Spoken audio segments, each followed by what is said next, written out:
And now it's time to preview an upcoming game with Ryan Metzler. Hey everyone, it's Ryan Metzler here yet again, and today we're going to take a look at another Kickstarter preview. This time we're going to look at a game that's up and coming from APE Games, and that game is called Rarrr. Now this is a game, the giant monster building city stomping card game, in which players will be collecting or drafting sets of cards, building a monster, and then using those cards with the limitations of their monster to try and take over cities, while fighting against the other monsters that have the highest power and being the best able to conquer that city. And whoever best does this by collecting a variety of cities, or just collecting the most victory points on the best cities, will be the winner. Real quick, why don't we take a look at what comes inside of this box, and just a quick reminder that these are prototype quality components. We'll see how the game plays, and at the end I'll come back and sum it all up for you. So here you can see the components for Rarrr set out. Now a reminder, these are prototype quality components, not the final components, but what you get once you kickstart this game will be somewhat like what you see here. Now, Rarrr is a game of giant monster building, city stomping card play. And so what you have here is you have a bunch of decks, and I'll cover those momentarily. But you also have each player's components. Each player in this game will have a tracker that's going to let them keep track of their power level. And right now we'll see that the 10s of my power level are 0, and that the 1s are also 0. But if I want, I could move this up, and now I could have 10. Or if I move it over like this, I have 10 plus 3 is 13. So you're going to use these two cards to keep track of what your power level is throughout the game. In addition, you're going to have 3 of these boost cards. These cards are cards that you can play at any time you want, once per game for each card, so once you play it, it's gone, and it's going to allow you to increase your value of power for one of your sets. You'll see what that means later. We also have the Angriest Monster card, which is simply the first player marker. This is the player that's going to choose what city's being attacked on a turn, and will kind of move around the table based on how other players are doing. At the start of the game, each player is going to get dealt a card from this red card deck, and we'll see in here there are different types of monsters. We have Rrr, which is a robot, or Wah, which appears to be some type of dragon, or Mo, which is clearly an ape of some sort. So you're going to shuffle these up, and each player is going to get dealt one of these cards. We'll see that our player here is going to be Rrr, so he's the robot. Any of these that aren't used would be out of the game, but each player would have their own specific monster that they're going to be. On these cards, we'll see that we have some symbols at the bottom. We'll see that we have 3 lightning bolts, and we have 1 what appears to be an atomic element. So they have 3 lightning, 3 electricity power for this monster, and 1 nuclear power. And all of these are going to depend, or dictate somehow how your card play is going to work. So it's important to have a variety, but having more of one symbol than another is not a bad thing. So we'll put that out there. And this is the start of your monster. In addition to that, at the beginning of the game, each player is going to get dealt 3 of these green-backed cards. These are called Katakana Cards. And each player will get 3 of them, and these have different words or syllables on them. So we have day, or D, we have fu, and we have ba. And each player will get dealt 3, and you're going to draft these amongst the players. So you're going to take one of these cards, pass the other to the next player, and so forth and so on, until you end up with 3 cards, but they won't be the 3 you were dealt.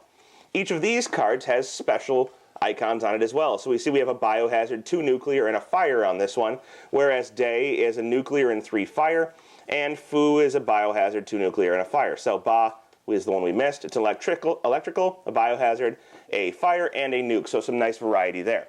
When you're drafting these, as I said, you're going to end up with 3, but you're only going to choose 2 of them to add to your monster. So maybe we want to add ba to our monster, saying we've already drafted, and we decide to add day. So we have the final name of our monster being Ba-Ru-Day, and he has a whole bunch of different symbols here. We'll see we have 4 electrical, we have 4 fire, we have 1 biohazard, and we have 3 nuke.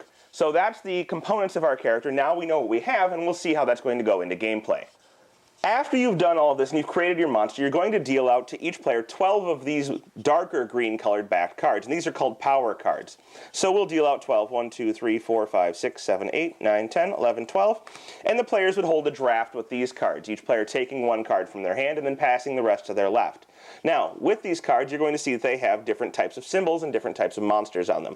The monsters just match the symbols, so you only need to know one of the 2. But in this case, this is a nuclear 1 card, nuclear 1 card, where here we have a biohazard 1, or here is a nuclear 3, or here is a fire 2 with the dragon on it. And you'll see that the electrical ones have a robot, but essentially that represents all of the symbols that you see here on your characters, and these are going to be the cards that you're using to take over cities. So each player will get dealt out 12 of these, you'll draft them, and then you'll get ready for the city taking portion of the game. Now that each player has drafted their 12 cards and they have their hand, this player has theirs, and I have a player off screen here that has their own hand, they're going to reveal 6 cities from the top of this deck. And these cities are varied. So we have Berlin, and we have Bogota, we have Seoul, we have Casablanca, we have Tokyo, and we have London. So what you'll see here that these are color-coded. Each of these cities has its own color. These 2 are purple. That's because they're European cities. These 2 are red. These are Asian cities. And you'll see they correspond to the regions where they're at. So if you were to have another Bogota, this would be Colombia, but it'd be South American cities. So you'll see that the colors match with the regions that they're located in. In addition, each of these cards has different symbols on it, and some of them refer more advanced versions of the game. For example, this one up here in the corner, if you're playing an advanced version of the game, means that this card is fire resistant, and any character that's using fire can only play 1 less card than usual. Whereas this one here is lightning resistant, or electricity resistant. Each player who plays cards here can play 1 less electricity card. In the upper left-hand corner, you'll see there's a symbol also used for an advanced scoring variant in the game, where if players collect the same type of symbol, if they collect 1 or more of the same type of symbol, also being the same type of color, they'll score bonus points. And if they collect multiple different types of cards, they'll also get bonus points for that. But basically, each of these cards is going to correspond to a different region, and each of the cards will have its own victory point value. So you'll see that London is worth 3 victory points, whereas Tokyo here is worth 5. So this is going to make some of the cards more appealing to players than other cards. But how this is going to work is that the angriest monster at the start of each battle or city fight, the angriest monster, the player who holds this card, is going to get to choose one of these that the monsters are going to fight over. And each player will be playing sets of cards onto these areas in order to fight over them. So let's say that the first area chosen is Tokyo. Let's clear the rest of these off. And the first area that we're going to fight over is going to be Tokyo. Now, the player who chose this, the angriest monster, is going to look at their hand of cards, and they're going to see, how do I want to play this out? Remember, they have 4 electricity, they have 1 bio, 4 fire, and 2 nuclear abilities on their card. So that's the abilities they're going to be able to play. And what that means is they're limited to playing that many cards of that type in a set. So if they wanted to play a fire set, they could play 4 cards. If they wanted to play an electricity, they could play 4, and the others are going to be a little bit weaker for them. So when they start this, they're going to use whatever type of set they want to fight for Tokyo. And maybe they decide, well, I am strong in nuke. I can use 3 nukes, sorry. So maybe I'll play 3 nuclear cards. And the way they're going to do this, they're going to look at their cards and they're going to see what they want to play. They have a 3 nuclear, a 3 nuclear, and a 3 nuclear. It's a pretty strong start. If they wanted to play this out, they would play it out like this, and this is their set of nuclear cards, noting they can't play any more than 3. So they're maxing out their abilities here. 3 is the largest value, and when they play this out, they have 3, 6, 9, the value of the cards, times the number of cards, which is 3, is 27 points. And they would set their marker here on their power gauge to 27. And that's going to be their starting attack on that city. If they had wanted, they could have used one of their power cards here, their power boost cards. They have a 1, a 2, and a 3. So for example, they could have added 2 to that value. And so now they have 3, 6, 9, 11, but they're still only going to multiply it by 3 because that's the number of cards that they played. In an advanced variant, they could play some of their cards face down. Now, this is only if they haven't reached their maximum, but they could play some of their cards face down, for example like this, where they have 3, 6, and then this card doesn't count for any points, but could be used as a multiplier. So it's 3, 6 times 3 cards, and that's going to give them 18 power. And they'd mark this however they played it out onto their power gauge in order to track how much power they have for attacking that city. Boost cards never count towards your maximum card limit, so since they played 3 nuke, they can still play a boost card, not counting towards their 3 nuke, but it also doesn't count for the multiplier. When they do this, if they were to play this and have 3, 6, 9, 11 times 3, they would have a power of 33, and they would adjust their power accordingly on their meter. And this card would then be out of the game for the rest of the game. You get to use it once for the entire game and then it's gone, but they still have their 1 and their 3 power boost. After this player has finished, and they could play more than 1 set if they wanted to, but they're only playing 1 at the start. The next player would have the opportunity to attack this city, and they need to get a higher attack than the 33 that our current leader already has. So, let's say that that monster has a maximum of 2 fire icons on their total monster. So they're going to play these 2 cards. They're going to play a 2 and a 2. That gives them 2, 4, times 2 is 8, not nearly enough to reach 33. However, let's say that they have 4 electricity icons on their monster. They can play, in addition to their 8 that they have here, a 3, a 2, a 2, and a 1 of electricity. So this is 3, 4, 5, 6, 7, 8 times 4. is 8, 16, 24, 32 plus the 8 is 40. Now they have 40, and they would show that on their card correspondingly, boosting their power meter to 40, and then maybe pass it on to the next player. Note, they could have played another set if they wanted. Maybe they have 2 nuclear icons and they wanted to play these 2 cards, adding another 6 points, but they're not going to. Once you've played a certain type of icon, now that fire has been played by this player and electricity has been played by this player, even if it comes around to them on a future turn and they have more of those cards, they are unable to play them.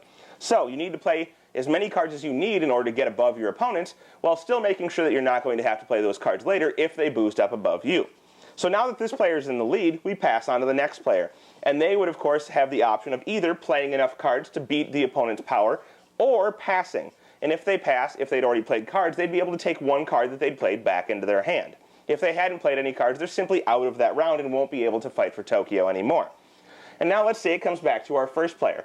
They have the choice, now that they're at 33, of either playing 8 or more power in order to beat our current leader, or passing. If they pass, and let's say this is a 3rd player game and they're the last player to pass, they're going to be able to pick up 2 more cards from the cards that they've already played to the table. So maybe they decide they want to pick up these 2 cards and hold them in their hand, and they'll be prepared for another fight in the future. Or maybe they decide they want to play more out. But they're going to pass, pick up their cards, put them back in their hand, and the last player to pass also gets the angriest monster card. So our leading player in this case stays the leading player. They'll choose the next city to be attacked, and our player who had the highest total, being the last player in, will get Tokyo and 5 victory points, which is a lot of victory points in the game. So they've done a good fight, they've used a lot of their cards, but now they have 5 VP. After you've done this, you're going to set aside any cards that stayed in play, and you're going to go ahead and you're going to play out the rest of the cities that you had previously. So you'll see that London and Seoul and Berlin and Bogota and Casablanca are still available to be attacked. And our player who has the angriest monster card, which is the second to last player to pass, will pick another city. And they're going to want to pick one that they think is going to be beneficial to them, so maybe they pick London. And now London would be played in the same way. The starting player would be able to play sets from their hand in order to boost their power, which now resets to 0. They would play more cards from their hand in order to boost their power, keeping track of what icons and what cards they're able to play, trying to outplay the other players and, of course, get the most power before everybody else or when everybody else passes. And the player that best does this and gets victory points by fighting over cities, best drafting and utilizing the cards in their hand, is going to be the winner. Now, as I said, you have to pay attention to resistances, and this will only happen in advanced versions of the game. So I showed you Tokyo earlier, and our player played 3 nuclear cards against it. If this were the advanced version, he'd have only been able to play 2, so he'd have to make sure that he's not limiting himself by playing out nuclear first or playing out low nuclear cards. And you'll also want to pay attention in the advanced version to the icons at the top left corner, because collecting sets or different types of these will provide you extra victory points. In this manner, as I said, whoever best drafts and plays their cards and gets the right cities and the right combination of cities by the end of the game, which is after 3 rounds of fighting through cities, will be the winner. Well, there you have it. That is Rarrr. A pretty cool little game, one that I think has a lot going for it in various different aspects. First off, the art in the game is fantastic. Can't say enough about how awesome the cartoony monster type art is. I like it a lot. On top of that, the game has a lot of variation going on. So each player is drafting their monster. They have different powers or different sets of icons which allow them to play different sets of cards. On top of that, you're going to draft your cards. So you see what you have at the beginning and you're hoping something might come back around. Maybe you need three power lightning bolts so that you can have an awesome lightning attack against a city. But maybe they don't come back around because somebody else is drafting lightning as well. So you have to kind of plan ahead of time using the abilities of your monster, or the powers of your monster, to see what you want to draft early and then kind of take the slim pickings that come around later and hope they work out for you in the future. On top of that, the cities will always come out in different orders. So you may have high victory point cities that come out, or maybe they're lower victory point cities. If you're using the scoring variations, maybe you have to pay attention to collecting different types because there aren't a lot of the same color city coming out. Maybe the first one you took doesn't appear again. So there's a lot of variability going on. There's a lot of different ways you can score with the same sets or the different sets or the points just straight up on the cards. In addition to that, the game has a nice education type aspect to it where each player is going to have to be doing a lot of multiplication, and you're trying to figure out what the total value of your cards is, multiply that total value times the number of cards you have, and then add that to your currently existing power. So that'll accumulate throughout the game. might be very good for teaching to students who are trying to learn their math. Anyhow, it has all of these things going for it. It's up on Kickstarter now, looking for pledges, and if it sounds good to you, I suggest you check it out. That is Rarrr from APE Games.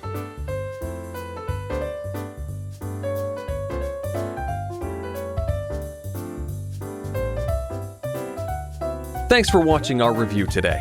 For more information about board games, as well as the #1 board game audio podcast, check out Dicetower.com for reviews, interviews, and more. I'm Eric Summerer, and you've been watching The Dice Tower.